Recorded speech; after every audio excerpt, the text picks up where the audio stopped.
Hi, everyone. Welcome to episode 142 of the All Dolphins podcast. Omar and I today are joined by my good friend Chris Russell, who you see in the box. As always, Chris is going Wait a minute, wait. You gonna leave out the rooster? Not yet. God, Omar, I'm trying to build this up and set it up. I was about to say Chris is going to have to wait for a second because we have to do our obligatory spiel once he's been introduced. I didn't ignore him like I did previous guests and got scolded for him.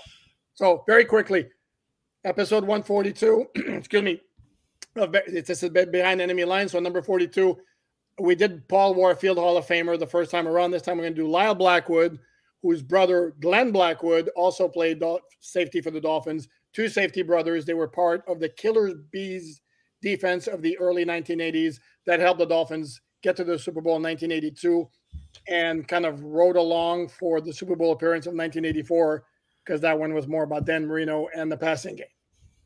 Any thoughts, Omar? It's way before you.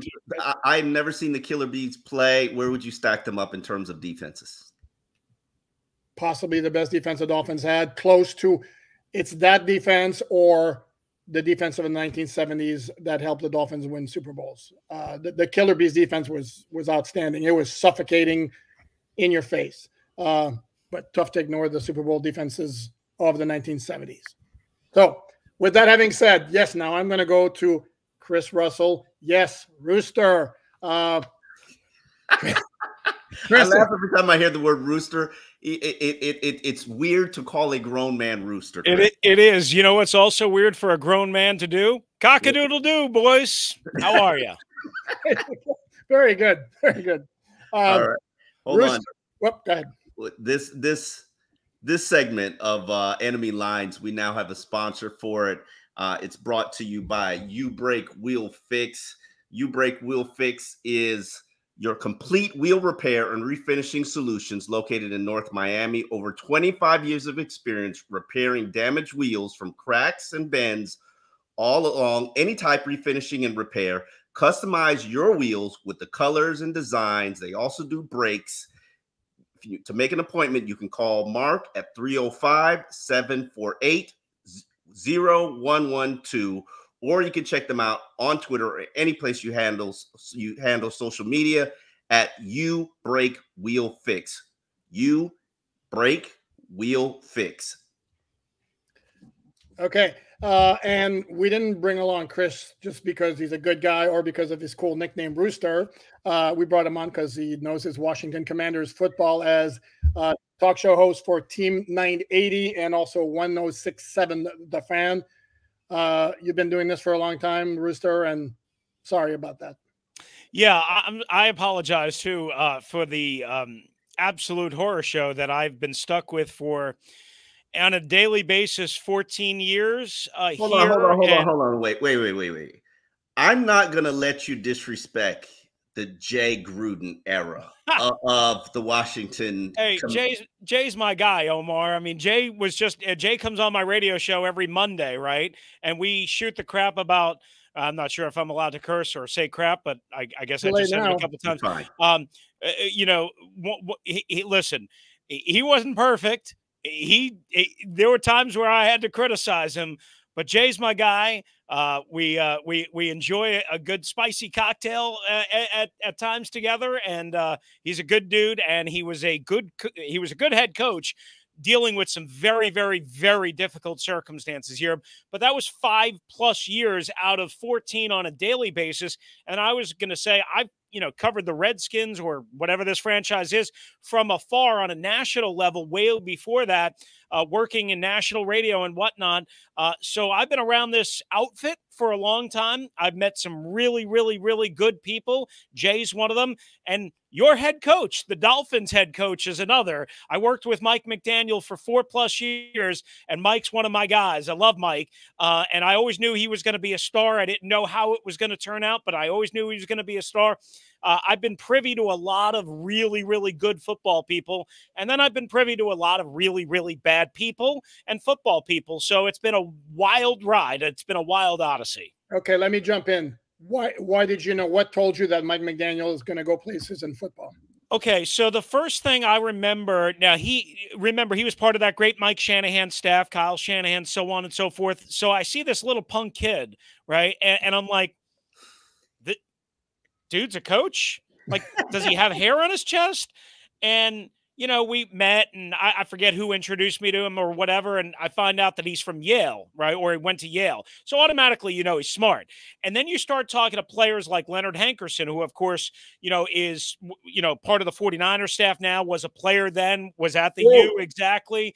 And Leonard would just speak so highly of him. Pierre Garçon wasn't as enthusiastic about any coach or any subject, but he would speak highly of him. This was before Deshaun Jackson got here. So I'm trying to think of, other guys, Jabbar Gaffney. If you guys remember Jabbar Gaffney, would speak so highly of Mike and how smart he was and how good he was with players and how cool of a dude he was and how he could relate to the players. And of course, he was a young guy, much like a lot of the studs and the rock stars on that staff, starting from Kyle on down to Sean McVay and Matt LaFleur and now Mike McDaniel. So, I mean, again, getting to work around those guys and being inside the building, traveling on the plane, staying in the same hotel. Mike and I might have shared a cocktail or two at some point. We might have gone out together at some point on the road when things got out of hand. I mean, like, these are the things that you get to know about people, and you say, if that guy ever gets his opportunity, I think he's going to be really good. Could I have imagined it was going to work out so far the way it has with the Miami Dolphins and Tua and the trade for Tyreek and the explosive offense and all of that? No, I couldn't have figured that, but I always knew if he got his opportunity, he was going to be a rock star. Let me address the present situation.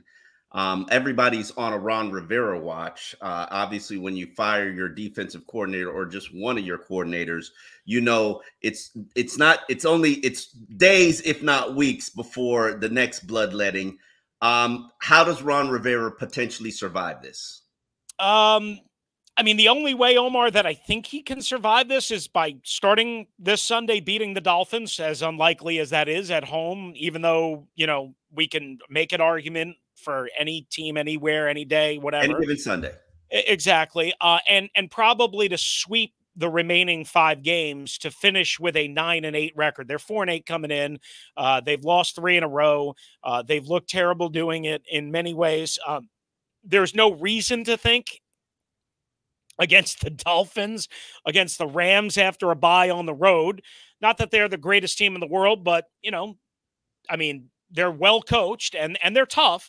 And then, oh, by the way, probably Aaron Rodgers and the Jets on the road. And then Kyle and the 49ers with Chase Young coming back and Trent Williams coming back for the first time. Oh, and then the Cowboys. I mean, there's no reason to think they're going to go 5-0. So that's really the only realistic way Ron Rivera in year 4, year 1 of a ownership regime change, where, remember, these guys didn't take over until a week before training camp fully opened. So they didn't have a normal offseason where you say, okay, they had a chance to evaluate everything. I don't know what they would have done, but they didn't have that chance. Now they've had that chance to evaluate everything. It has not gone well. It is not looking like they're going to have any chance to get to 9 wins and therefore a plus 500 season, which would, oh, by the way, be the first time in the 4 years of the Ron Rivera era. They have not been over 500. So, I mean, nobody thinks Ron is going to survive this, the end, Black Monday, if you will, or whatever they call that. It would be shocking, let's put it that way, if he does. Does he deserve to get fired, though? Listen, Ron's the nicest guy in the world. Go ahead. No, go ahead. Oh, no, I'm going to raise my hand for the next question. Go ahead. All right, hang on, Poop. Let me just say this. Ron's the nicest guy in the world. Ron's been good to me. He's been good to every member of the media. He's been good to my kid. I mean, he is a really good dude. I think he's a politician. I think he's a locker room lawyer, if you will. Maybe not a locker room lawyer, but like one of those types. I don't think he's anything more than a mediocre football coach, and that's been pretty evident for a while. And I think that was evident towards his last days in Carolina, where the strength of his team was supposed to be defense, and the weakness of his team in Carolina the last year and 3 quarters was defense. And it was really weak. And ironically, the team that ended it all in November of 2019 on Thanksgiving weekend was the Washington Redskins, who ran all over their asses. And they were down 14-0 in that game. And they just came in there and never stopped running downhill. Adrian Peterson, Darius Geis, not even in the league, and just ended Ron's tenure there. And you know, they had all sorts of problems at quarterback, what have you. Well, then he comes here and he's given unilateral power and control to do everything and anything that he wants. And he had a really tough situation. He immediately gets cancer. He's dealing with a name change, a controversy, an idiot owner, everything. Ron's a really good guy. He's a really mediocre coach. And that has been proven over almost 4 years, period. But here's the thing also. He's a guy who's supposed to be he's a defensive coach, and their defense is ugly, but everything. And here's the thing: why would their defense be any better now that he's fired Jack Del Rio, especially when they're facing the Dolphins? So he's saying that they are going to simplify some things, less checks, less reliance on communication, play as you draw it up kind of thing. And clearly the challenge is enormous. We all know that. I don't think we have to spend a whole lot of time on, hey, your first game calling plays in God knows how many years. Figure out Tyreek Hill and Jalen Waddle and Tua Tagovailoa, and who knows, you know, what's going to happen at running back and whatnot. And even if A-Chain doesn't play, you're still going to have a load to deal with, right? Raheem Mostert, not ideally how you rusher. Yeah, it's not ideally how you would draw it up, but the one thing I would say, and the one chance that they have, is if they simplify things in terms of less checks, less communication, they could potentially have less coverage busts and less confusion, and sometimes less is more. And I'll give you guys a little something on this. Not only did Ron say that essentially yesterday, but we've all believed that. But London Fletcher, who just this morning, I don't know when this is playing, just this morning was named a finalist for the Pro Football Hall of Fame, right? Everybody knows London Fletcher, great Mike linebacker. Well, he's the radio analyst. I covered him his entire career. We're friends and all that good stuff. I talked to him a couple of weeks ago, and he says, Chris, he says, when I look at this defense, when I look at the coverage on the back end, I cannot figure out sometimes what they're doing. And he didn't mean that as a compliment, which is how I initially took it. What he meant was, as a Mike linebacker and as a Hall of Fame type player, okay, he was having trouble identifying what exactly they were doing, what their responsibilities were, what their assignments were, how to communicate, how to seamlessly do things against spread offenses and quick pace, quick strike attacks like the Miami Dolphins. And he was basically saying, look, I can't figure it out, and I played this game at a Hall of Fame level. And if he couldn't figure it out, his point was, and I think the point is, maybe the players couldn't figure it out. And certainly I think that's what Ron Rivera was alluding to on Monday. So that's why they got rid of Jack Del Rio. Maybe they should replace him with Zach Thomas. See what I did there, Omar? See what I did there? There you go. One more question about the defense. I mean, you know, like, and maybe you could bring in, let me see, Tom Olivadotti, right? That's a blast from the past. Chris, if you don't know the reference, is because Jack Del Rio's career ended when Zach Thomas came in as a rookie in 1996. Oh, right. Okay, I thought you were just coming at me with like a Dolphin great. Okay, and I was just thinking about Tom Olivadotti because he used to be the Dolphins' defensive coordinator during a lot of the Marino era, and everybody used to be upset at him because, you know, they couldn't stop anybody. I actually worked with Kirk Olivadotti, Tom's son. So I didn't realize the reference that you were going for, Poop, but I understand now. Hey, listen, Zach Thomas, Zach Brown Band, Zach, anybody probably could get better results than Jack Del Rio was able to get out of this defense. But, just one thing on this. Last year, they were a top 3 defense. Yardage, number 1 on third down, and 7 overall in terms of points allowed. I mean, they went from pretty darn good to pretty darn bad overnight in a snap of a finger. It doesn't help when you trade 2 of your top pass rushers at the trade deadline. Yep. What was that about? Just unloading? So here's the deal, Omar. You're right. Let's start with that. Okay. Both were pending free agents. They did not like Chase Young. Chase Young was very immature, very selfish, very obnoxious behind the scenes. They did not like Chase Young at all. At all. From a personality, from a behind the scenes standpoint. He was obviously injured for a long time. They ran out of patience when he was injured. When they brought him back to practice, opened up that window, had to carry him on the roster for a month after that because he kept saying he was ready to play. Then he wasn't ready to play. There was all sorts of things. So let's start with that. Chase Young was never going to be a part of this team's future. The number 2 overall pick, their first draft pick. And oh, by the way, the 4th consecutive defensive lineman drafted in the first round by the same organization, John Allen, Daron Payne, Montez Sweat, all by a previous regime, all by Jay Gruden, Kyle Smith, and to a lesser degree, Bruce Allen. And then Chase Young. So that tells you how bad it was. Montez Sweat was somebody they did not want to get rid of. But they were offered essentially, now it got hurt a little bit again by the Bears win on Monday Night Football, but essentially, a top 35, top 36 pick for Montez Sweat, an expiring free agent that they were going to have to pay $25+ million for.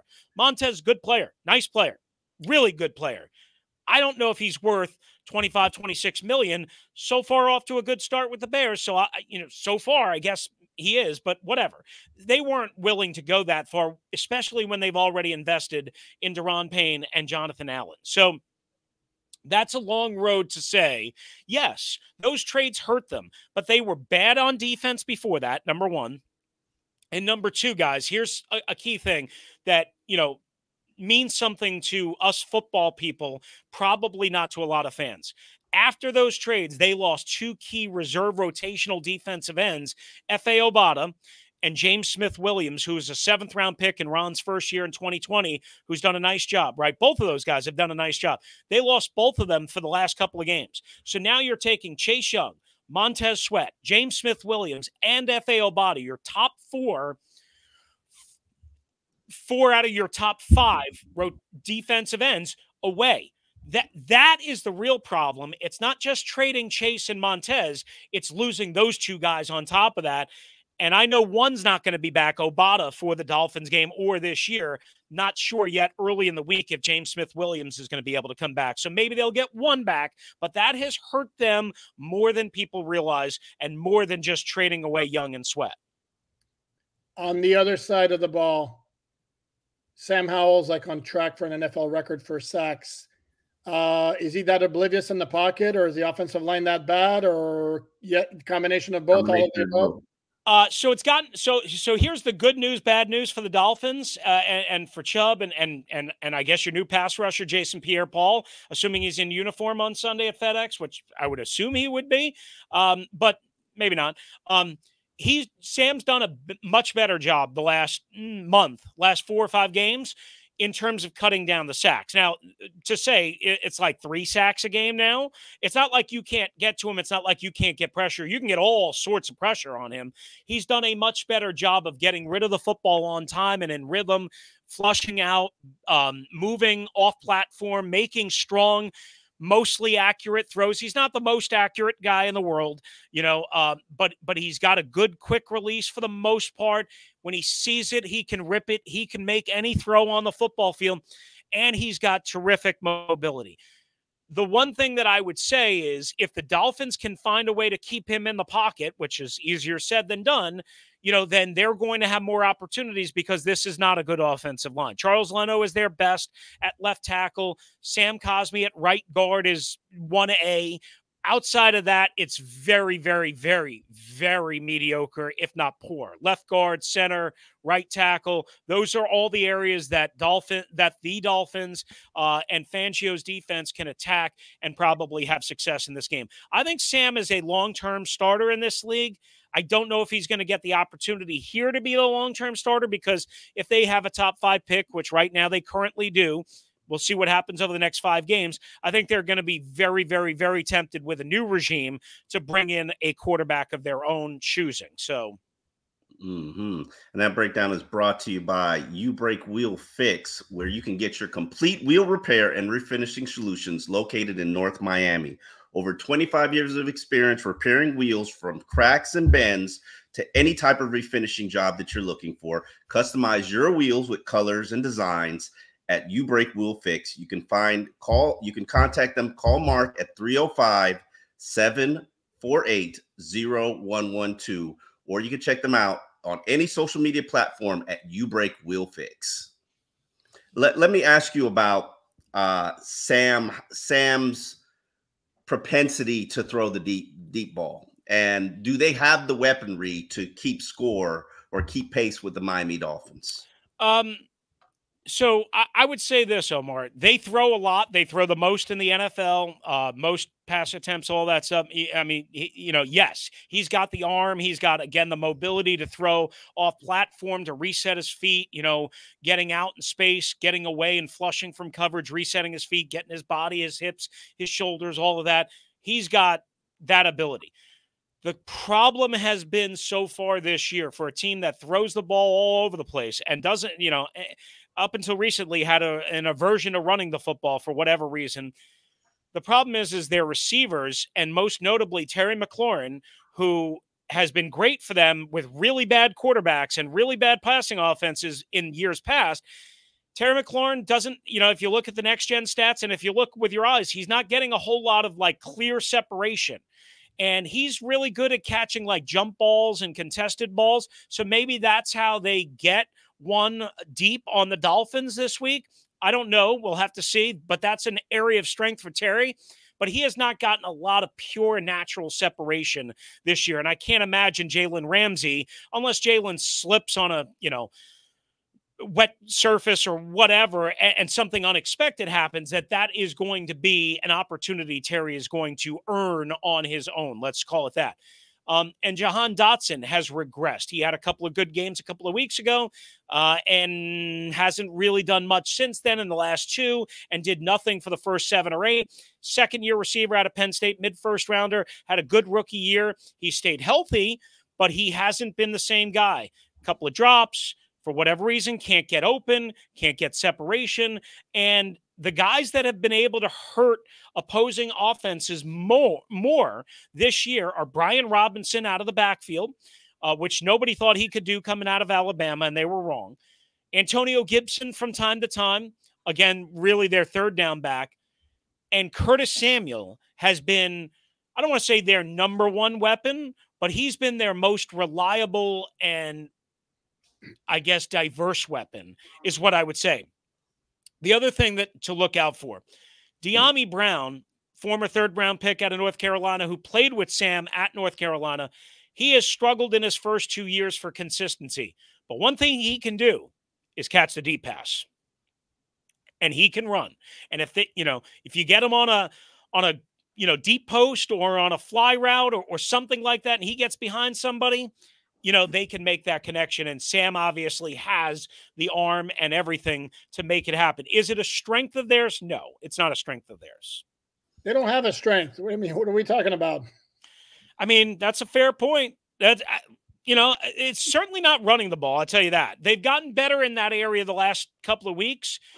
Eric Bieniemy, again, almost had a religious aversion to running the ball in the first, 9 or 10 games of the year. And I think Ron eventually was like, listen, man, we're not scoring enough points to equal being so one-sided. 70+% at one point they were pass to run. 70, I had it at 72% called pass to run. And that was for a good portion of the year. It's now like 67, 68, whatever.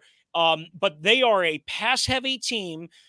They are a team that I don't think runs enough play action for me, runs enough boots for me. They are certainly not a team that runs the ball enough for me. And I think against this Dolphins team, if I understand that the whole theory would be, well, you can't get into a track meet with the Dolphins. Yes, I agree. You're probably not going to score 50 points on the Dolphins or 40 points on the Dolphins. So if I'm designing an offense, if I'm designing an attack, I'm trying to slow the game down. I'm trying to control time of possession. I'm trying to run the ball, make it 3rd and 2, 3rd and 3, 3rd and 1. I'm trying to keep my entire playbook open. I'm trying to stay ahead of the chains. Obviously, penalties, sacks, you can't have that. I'm trying to throw short and around the line of scrimmage and hope that my guys can break a tackle and make somebody miss or do something, as opposed to just air raiding it out and trying to say, well, we've got to score 40. We've got to go for it on every 4th down. Because you look around the NFL, like, you go for it on 4th down 4 or 5 times in a game, like a guy like Brandon Staley does, and who was it the other day? Not anymore, he doesn't. Yeah, no, you're right. He's slowed down, but I mean, but there was somebody else that went for it. Dan Campbell does it all the time. Like, it works, but it doesn't always work. And then you put yourself in a really bad situation against a prolific offense when you give them 60 yards to march the field, as opposed to 80 or 85 or 90. So to me, I think it's all. I know this goes counter to what a lot of people will say. I think they have to muck this game up. I think they have to slow this game down to just give themselves a chance of controlling time of possession and keeping the Dolphins off the field. What I find interesting, Rooster, when looking up some of the stats for the Washington Commanders, they have been drastically outscored in the first quarter, 71 to 39 points. What is the problem in regards to the slow starts in these games? You're absolutely right, Omar. You're on it. It's something that I've said for years under this regime, and it's something I said all year. It's gotten a little bit better of late, a little bit. But they do not come out with their hair, which I still have a full head of hair, on fire. We all have a full head of hair. There you go. There you go.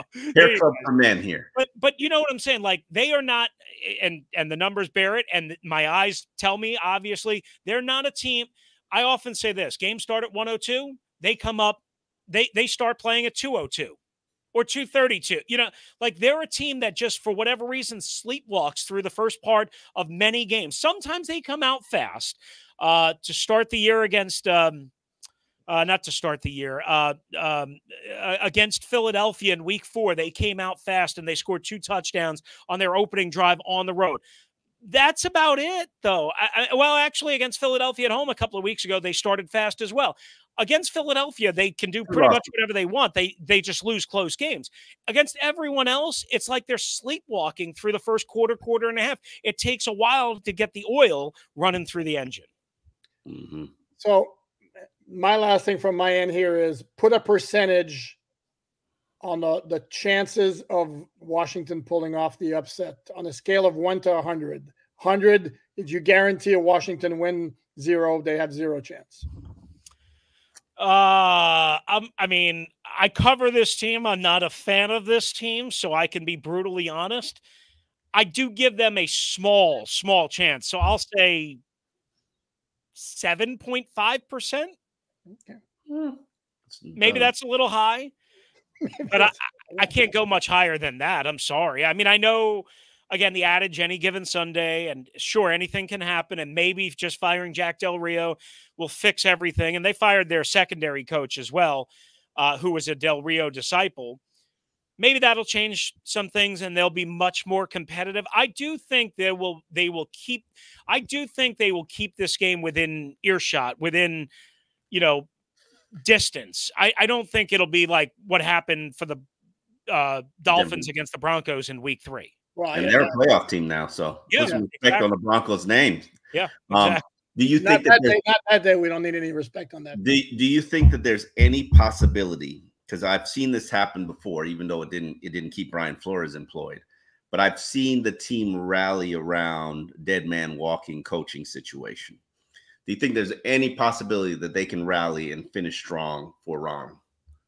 I do think there's a possibility because I do think they genuinely like to play for Ron. Ironically, they don't seem to like to play for Eric Bieniemy, or at least some members of the offense. They've been bitching and moaning all year long since training camp that he's too old school, too tough, this, to that. Storyline of his whole career. Yeah. I mean, that's what he is, man. I'm sorry. He was just busy and trying to install a championship culture. Sorry. But I think it's ultimately probably going to cost Eric his job here, but that's a different argument for a different day. Do I think they'll play hard for Ron? Yes. Most days, most games, they find a way to play reasonably hard for Ron. Well and smart is a different thing, but hard, yes. And I think they will give, again, an effort. I think the number I last saw was what, 9.5 or 10 maybe, or whatever it was. If I'm a gambling man, I did take the Dolphins plus the points or minus the points, I think last night. So I do think it'll be a 1.5 to 2 score-ish type game, maybe a 13-point bulge at the end.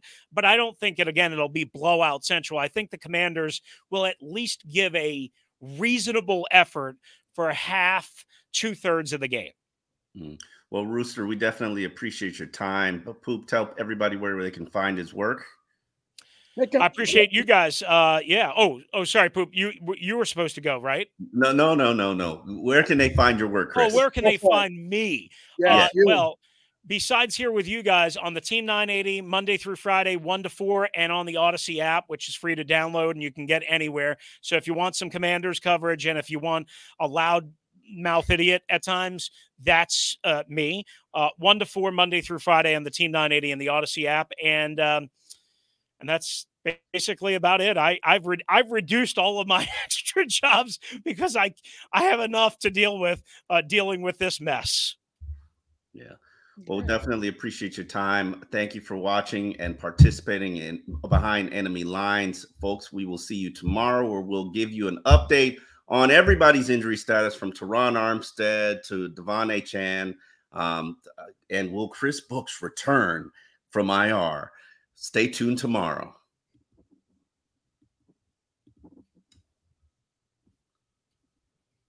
Chris, we definitely appreciate your time. What? Oh, thank you guys. Appreciate you having me. I appreciate it recording very much. that, Omar. We're still live. This is how polite we are.